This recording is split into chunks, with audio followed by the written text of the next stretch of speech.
আসসালামু আলাইকুম। আমরা মানুষ হিসাবে মানুষের জন্য যেভাবে চিন্তা করা উচিত সেভাবে করি না।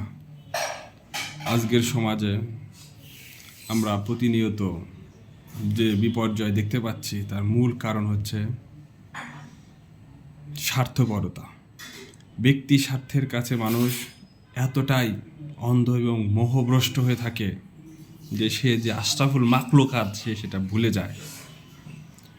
আজকে যদি আমি বাংলাদেশের জন্মের ইতিহাস নিয়ে কথা বলতে যাই তাহলে দেখতে পারবো এটা কত বড় একটা ট্র্যাজেডি ছিল। শুধুমাত্র এই দেশের মানুষের কিছু ভুল পদক্ষেপের কারণে ৭১-এর ২৫শে মার্চ একটি কালো রাত্রি হিসাবে আমাদের জীবনে স্মরণীয় অধ্যায় হয়ে আছে। আমরা সময় নিয়ে কথা বলবো, জীবন নিয়ে কথা বলবো। যে সকল ভুলের কারণে অতীতে আমাদের প্রজন্মের আজ যে কষ্ট দুর্দশা শুরু হয়েছে আমরা সেখান থেকে মুক্তি চাই।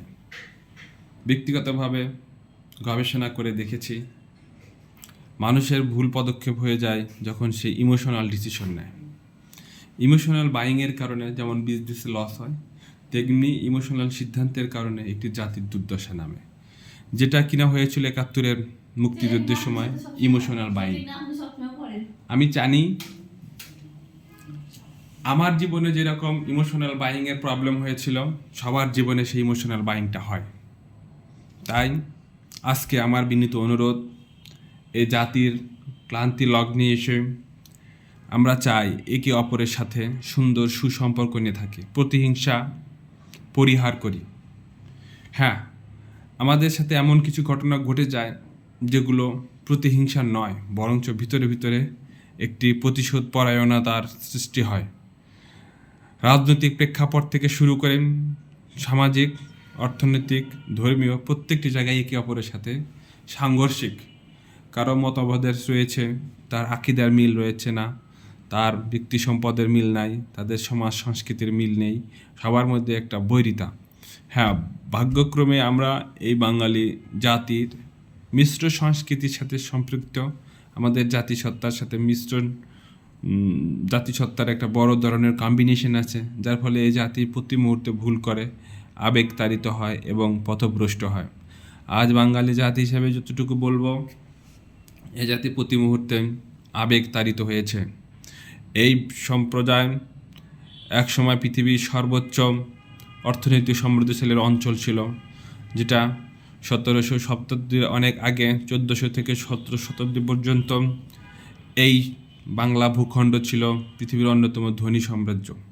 সেই ধনী সাম্রাজ্যের কারণে এখানে পৃথিবীর আজকে যারা সভ্য জাতি, বিশেষ করে মার্কিন, আপনার ইউএসএ থেকে শুরু করে ব্রিটিশ, ডাচ, ওলান্দাজ, পর্তুগিজ, ফরাসি সবাই দেশে ব্যবসা বাণিজ্য এবং চাকরির জন্য এসেছিল। আজ ইতিহাসের অধ্যায়কে বিশ্লেষণ করলে বুঝতে পারব এই দেশের মানুষের শিল্প, সংস্কৃতি এবং অর্থনৈতিক সমৃদ্ধি কত উন্নত ছিল। কিন্তু পর্যায়ক্রমে নিজেদের ভিতরে স্বার্থ এবং বিশ্বাসঘাতকতার কারণে আমরা আমাদের ব্যক্তিগত আত্মশুদ্ধির সেই পথ থেকে কুলুষিত হয়ে এই জাতি এক বিভ্রান্তিকর দাসত্ব গোলামে পরিণত হয়েছিল প্রায় ২০০টি বছর। ব্রিটিশের পরাধীনতার জীবনে আমাদের নৈতিকতার যে অবতত্তন হয়েছে, আমরা যে পরাজয়ের শৃঙ্খলে বাধ্য হয়ে আমাদের নীতি নৈতিকতা, আমাদের সভ্যতা, আমাদের অস্তিত্বর যে চরম দুর্ভিক্ষ হয়েছে, আজ স্বাধীনতার ৫০ বছরেও সেটাও কোনোভাবে আমরা রিকভার করতে পারিনি। কারণ সেখানে আমাদের একটা ভুল হয়েছিল, সেই ভুলের মাসুলে এই দেশটির অর্থনৈতিক, সামাজিক এবং মানবিক অবক্ষয়ের যে সৃষ্টি হয়েছিল, সেখান থেকে আমাদের আজ পর্যন্ত কোনো পরিত্রাণ আসেনি। সেই প্রেক্ষাপটে আমি ব্যক্তিগতভাবে বলতে চাই, আমাদের এখনই সময় আছে। এখন আমাদের পরবর্তী প্রজন্মকে যদি আমরা সঠিক শিক্ষা এবং মূল্যবোধ তাদেরকে ভিতরে না দিতে পারি, ব্যক্তিগত ব্যক্তিসত্তা এবং স্বার্থপরের বিরুদ্ধে হয়ে আমরা নিজেরা যদি আত্মকেন্দ্রিক না হয়ে থাকতে পারি, আমাদের ভিতরে নৈতিকতার যদি পুনরুজ্জীবন না ঘটে, তাহলে পরবর্তী প্রজন্ম আবার দুর্ভিক্ষ সহ এক নতুন ট্র্যাজেডির শিকার হবে। আমাদের চারপাশে শত্রুর অভাব নেই, সতর্ক থাকতে হবে, শিক্ষা সংস্কৃতির সাথে নিজেদের উন্নত জাতি হিসেবে গড়ে তুলতে হবে। ধন্যবাদ সবাইকে, আসসালামু আলাইকুম।